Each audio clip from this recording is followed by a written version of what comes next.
The federal government has invoked the Emergencies Act to supplement provincial and territorial capacity to address the blockades and occupations. आप इस clip में सुन रहे थे Canadian prime minister Justin Trudeau को, जिन्होंने recently पूरे देश में नेशनल इमरजेंसी इम्पोज कर दी है। पर ऐसी क्या सिचुएशन आ गई जिसकी वजह से उन्हें ऐसा स्टेप लेना पड़ा, जानेंगे इस वीडियो में। Hello guys, welcome to view point. और इस वीडियो में हम डिस्कस करेंगे ट्रकर प्रोटेस्ट के बारे में और साथ ही साथ जानेंगे कैनेडियन नेशनल इमरजेंसी के पीछे का पूरा सच। ये वीडियो काफ़ी इंटरेस्टिंग और इन्फॉर्मेटिव होगा, तो आप लास्ट तक बने रहें। So let's begin.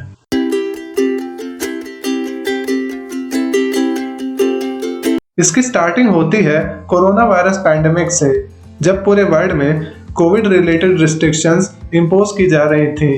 क्योंकि ये वायरस काफ़ी नया था, तो इससे रिलेटेड साइंटिफिक कम्युनिटी में एक सिंगल कंसेंसस नहीं बन पा रहा था। इसी वजह से सभी कंट्रीज़ ने कोविड को बहुत हद तक अपने हिसाब से टैकल किया।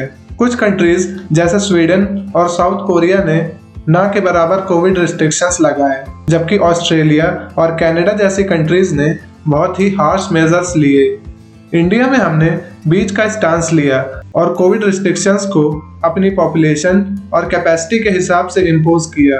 कनाडा में बहुत से रिस्ट्रिक्शंस आज भी लागू हैं। सभी कंट्रीज की तरह कनाडा ने भी अपने सिटीजन्स को वैक्सीनेशन कराने की सलाह दी और सप्लाई चेन में कोई डिसरप्शन न आए, इसके लिए ये डेडलाइन 15 जनवरी 2022 तक एक्सटेंड कर दी गई।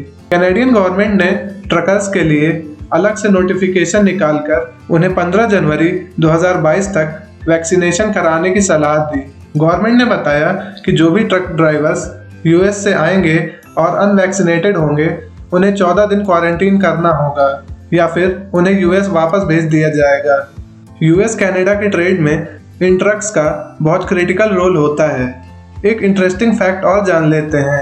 क्या आपको पता है कि यूएस कनाडा की बॉर्डर वर्ल्ड की लॉन्गेस्ट लैंड बॉर्डर है, जिसकी लंबाई 8,890 किलोमीटर है और इसी बॉर्डर के थ्रू यूएस कनाडा ट्रेड करते हैं।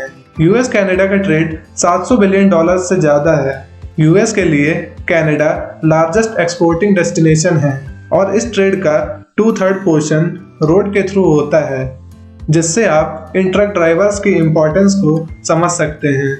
कनाडा के लिए ट्रकिंग इंडस्ट्री बहुत इम्पॉर्टेंट है, जिसका average revenue 35 billion Canadian dollars है। कैनेडियन गवर्नमेंट के वैक्सीनेशन रूल को बहुत से ट्रकर्स ने अपोज किया और इससे शुरू हुआ ट्रकर प्रोटेस्ट। इन ट्रक ड्राइवर्स ने यूएस कनाडा बॉर्डर के जो भी चेक पॉइंट्स थे, उन सभी को ब्लॉक कर दिया। इसके बाद बहुत से ट्रकर्स कनाडा की कैपिटल ओटावा पहुंच गए। इन ट्रकर्स के सपोर्ट में और बहुत से लोग आ गए जो कोविड रिलेटेड रिस्ट्रिक्शंस से परेशान थे। अब ये प्रोटेस्टर्स डिमांड कर रहे हैं कि गवर्नमेंट सारे कोविड रिस्ट्रिक्शंस को वापस ले। लोग अपनी पहले जैसी नॉर्मल लाइफ की डिमांड कर रहे हैं। इस प्रोटेस्ट में ट्रकर्स इन्वॉल्व हैं जो एसेंशियल आइटम्स को कैरी करते हैं, जिसकी वजह से सप्लाई चेन डिसरप्शंस आ रहे हैं। ये ट्रकर्स कई घंटों तक हॉर्न बजा रहे हैं, जिसकी वजह से लोकल रेजिडेंट्स को प्रॉब्लम आ रही हैं। अभी तक ये प्रोटेस्ट मोस्टली पीसफुल रहे हैं, जिसमें कोई डेथ, इंजरी या दंगा नहीं हुआ। इस प्रोटेस्ट में कई एक्सट्रीमिस्ट ग्रुप मिल गए हैं जो इन प्रोटेस्ट को अलग डायरेक्शन देने की कोशिश कर रहे हैं। इसी प्रोटेस्ट के दौरान एक कंट्रोवर्सी हो गई, जिसमें Canadian prime minister Justin Trudeau ने कहा कि हम कनाडा में किसी भी हेट सिंबल को बर्दाश्त नहीं करेंगे और इन्होंने नाजी जर्मनी के सिंबल को हिंदू रिलीजन के स्वास्तिक से कंफ्यूज कर लिया।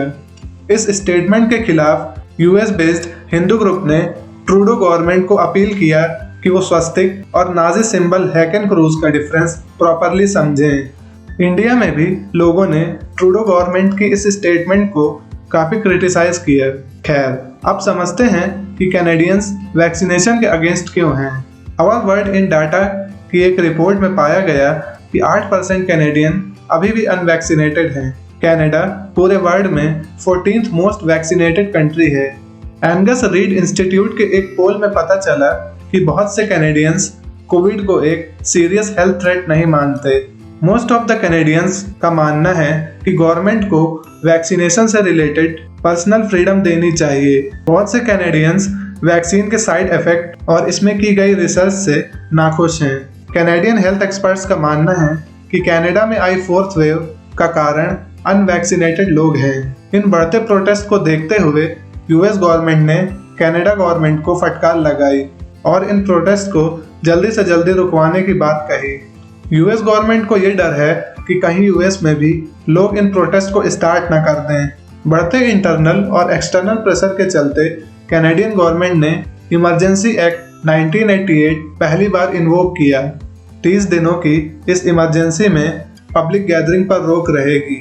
प्रोटेस्टर्स के बैंक अकाउंट फ्रीज कर दिए जाएंगे और सभी ट्रक ब्लॉकेड्स को हटाया जाएगा। जस्टिन ट्रूडो ने इन्फॉर्म किया कि इस दौरान कोई आर्म्ड इंटरवेंशन नहीं होगा और लोगों के फंडामेंटल राइट्स भी बने रहेंगे।